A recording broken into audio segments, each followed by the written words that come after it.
ఇటీవల మన రాష్ట్రంలో మీరు ఒకటి గుర్తుపెట్టుకోవాలి, ఎక్కడా లేనటువంటి మోడల్స్ తయారు చేస్తున్నాం. నేను 1 ఎకరా చెప్పాను, ఒక చిన్న రైతు 2,20,000 సంపాదిస్తున్నాడు కేజీలో పౌల్ట్రీ పెట్టి, అది కూడా నాటుకోళ్లు పెట్టి. ఆ ఎగ్స్ అవన్నీ అమ్ముకొని 15,000 20,000 రూపాయల నెలకు ఒక ఆడబిడ్డ సంపాదించుకునే అవకాశం ఉంది. ఇంకో పక్క ఇంటి దగ్గరనే మేకలు కానీ గొర్రెలు కానీ పెంచుకుంటే దాంట్లో కూడా ఆదాయం ఎక్కువ వచ్చే పరిస్థితి వస్తుంది.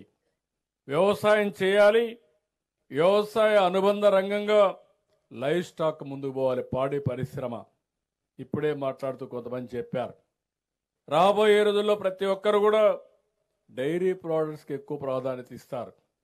ఇలాంటివన్నీ కూడా మనం చేయాల్సిన అవసరం ఉంది. మనకు అడ్వాంటేజ్ చాలా ఉన్నాయి.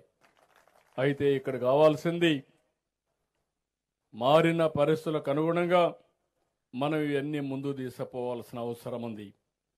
ట్రెండ్స్ మీరు చూస్తే డైరీ, పౌల్ట్రీ, మీట్లో 2 లక్షల కోట్ల రూపాయలు జీఎస్డిపి ఆదాయం వస్తుంది.